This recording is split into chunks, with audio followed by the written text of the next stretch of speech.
Well, our good friend Dan Oweiler is here today, Sterling Financial Advisors.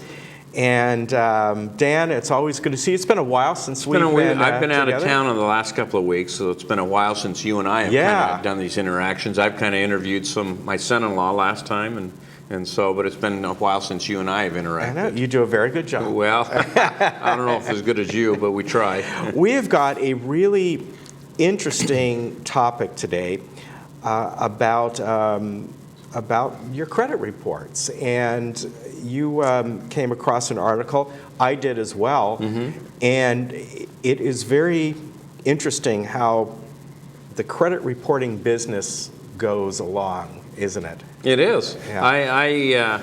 By the way, I was going to try to have a CPA in here today, but it didn't work out because of crunch time in taxes, and so I decided that we could talk about maybe some things that affect your credit scores and goes about that, and thought that maybe some of your viewers might be interested in figuring out how things affect your credit scores and things along that line. And so, there's a few things that can impact it positively or negatively. Right. And one of them is negative is actually closing a credit card account. Incredible. Yeah, I mean your credit can be impacted by just closing out a credit card rather than just leaving it on the books, which is interesting to me. I would think that the less exposure you have, the more you'd be a better credit risk, but that doesn't seem to be the case. Yeah, and they said what was, again, surprisingly, it's your debt to credit ratio. Correct. So if you had 10 credit cards,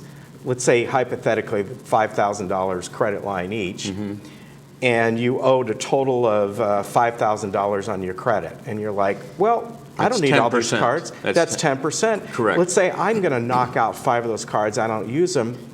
Well, now, save the annual fees, right? Save the annual costs. But now your ratio, 20%. You're 20%. Right. You think the credit reporting agency would be going, well, good for you. You're closing off some of your risk. Consolidating your cards and everything, yeah. And it's just the opposite. And so that ends up dinging your credit score and having it going down by closing out credit cards. Right. So it's interesting that that's one of the things. Even what you want to do is very few people actually check their credit reports. Because I read in this article that 1 out of 5 people have incorrect information on their credit reports. And so even checking your credit reports to make sure that everything is accurate on there would help. So you can maybe contest some of the things of the inaccuracies, so it can help your credit score go up to get those inaccuracies off your credit report. Right, and I believe you. A lot of us will check our score, but we check the score. We don't check the report itself. And the report, I believe, you can get at least free once a year. You can actually go through. I forget the website, an official government website that will give you all 3 of those. Or if you ever apply for credit, that's true, or something like that, and they check your credit report, you're able to get a report that they checked. Yeah, so it's a good thing to do. Right. It definitely is, because as you said, you might find things on there that aren't true. The other thing that we talked about closing out credit cards. The other thing that dings it is that if you apply for too many at one time, so it kind of looks like maybe you're desperate or something, and you need some help or something. That will. So if you close it out, you're going to get dinged. If you try to open too much credit at one time, you get dinged. Yeah, so exactly. Those are things that you've got to be careful of. I just went through the process of getting a new car for the first time in, 12 years, and I went from dealer to dealer, and every time they wanted to check your credit score to see what kind of loan they could get you, and I said, hold off until I make a decision, because I didn't want them to checking the credit score every time I went into a dealership. Right, and one thing, I know I did this, I don't know how many years ago, is that I went ahead, was able to, get my credit reports and got my credit scores on my own, meaning I did it free and did it once or however I did it. And therefore, when I went around to different dealerships and they said, oh, we want to do this, I'm like, I got it right here. You can see this was pulled just 2-3 weeks ago. You don't need to check it. Let's wait. You went in prepared. Yeah, wait till I'm saying, yes, this is what I want. We got the price we want. Now, of course, they have to do it. Yeah. And I know that a lot of people back in 2008, 2009 had struggles. They, for whatever reason, and then ended up having their credit scores hit pretty bad. That's when the big credit card or credit score scams came into play. Let us help clean up your credit score, and we'll get those things knocked off. You got to be careful of those things. You know, I mean, those companies are happy to take your money, but they really can't do anything for you other than perhaps getting the inaccuracies off the report that you can do yourself. Exactly. You see. Yeah. And so they're more than happy to take $300, $400, $500 to say, hey, we're going to clean up your score. But all they're doing is taking off the information that you can do free anyway. Right. Or many times they don't even do anything. Yeah. You know, so you got to be careful about that in regards to these, you know, let us fix your credit scores and things along that line. Those are really more of a money-making machine for the company than it is for your score. Exactly. You know, so you've got to be careful of those things, and it's just an interesting thing at this time. You know, going out.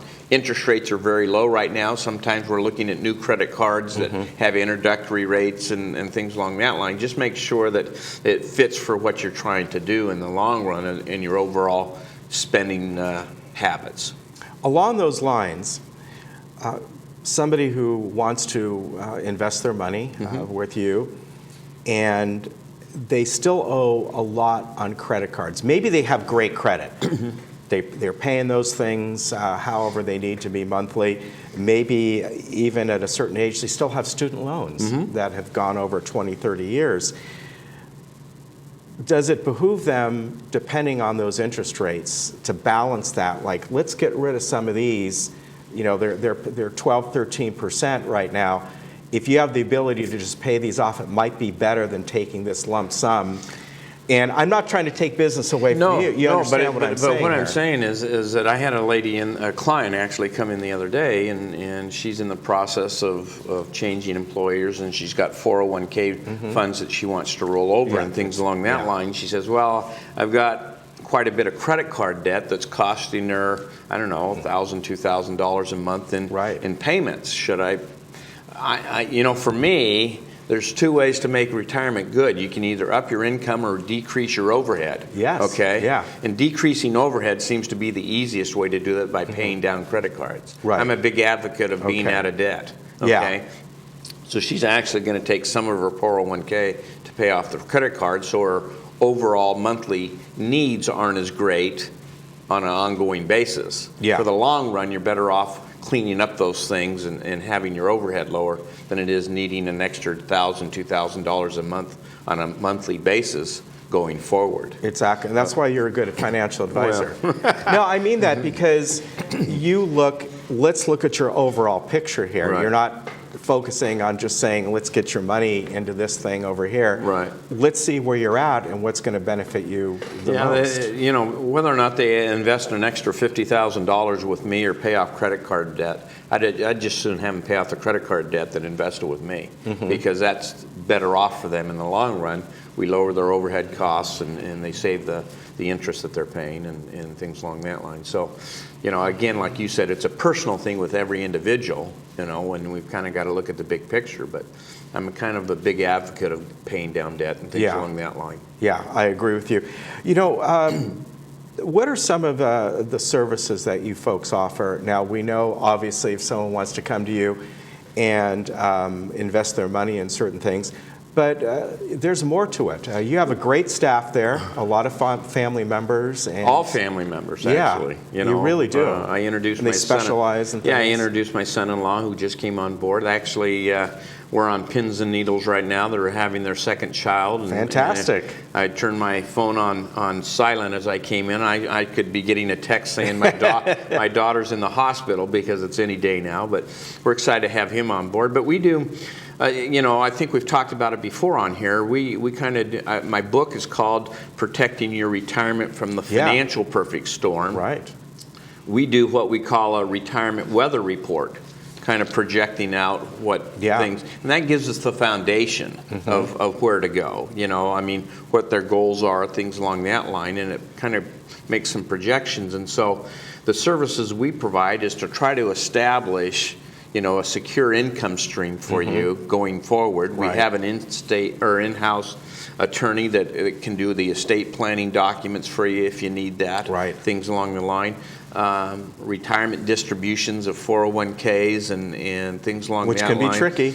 Yep. If you don't do that correctly, it could cause some big taxes. But those are all things that we talk about in that first meeting as we meet with people, and there's no charge to that. We'd be happy to sit down with anybody at any time to kind of, at least get to know you and find out what your hopes and dreams are in retirement. So it's more of a customized plan for that Yeah. individual versus trying to fit them into, one size fits all. Yeah, and it's important you make people feel very comfortable. And they get cookies as they And they come in. get cookies, or sometimes chocolates too. That's right. That's right. And again, you have a wonderful family staff there. Well, we And, do. It's and you do a lot for your clients. We do. We Yes, just you do. got through we took a group up to medieval times up in Buena Park. We're going to an Angels game. Maybe some of your viewers would like to come next month. We're having an estate planning and trust Fantastic. education series with our in-house attorney next month. Okay. May yeah, 10th. May 10th. Okay. May 10th. If they'd like to come, they can call our office and reserve some spots for them. Yeah. Maybe I can get the invitation on the bulletin board for you. That would be great. And I'll get it over to you. But we'd love to have anybody Those kinds come. of things are Yeah. very, very useful. We try to do 4 or 5 social events during the year, and then another 4 to 5 educational series. So we're always kind of interacting with our clients and keeping tabs on what they do. So. All right, fantastic. And I want to give you a number, 859-8900. Right up there in Mission Viejo. It's not far away. It's right down the street from the Social Security Yeah. office, actually. Yeah. Okay, so if many of your viewers might know where the Social Security office is, it's right down the street from there. SterlingFA.com is Correct. the website. Again, 949-859-8900. Dan Oweiler, Sterling Financial Advisors, and a lot of good information. And watch out for your credit card reports and how to go about that. Good to see you. Good to see you again. We'll be Tony. right back. All right. It is.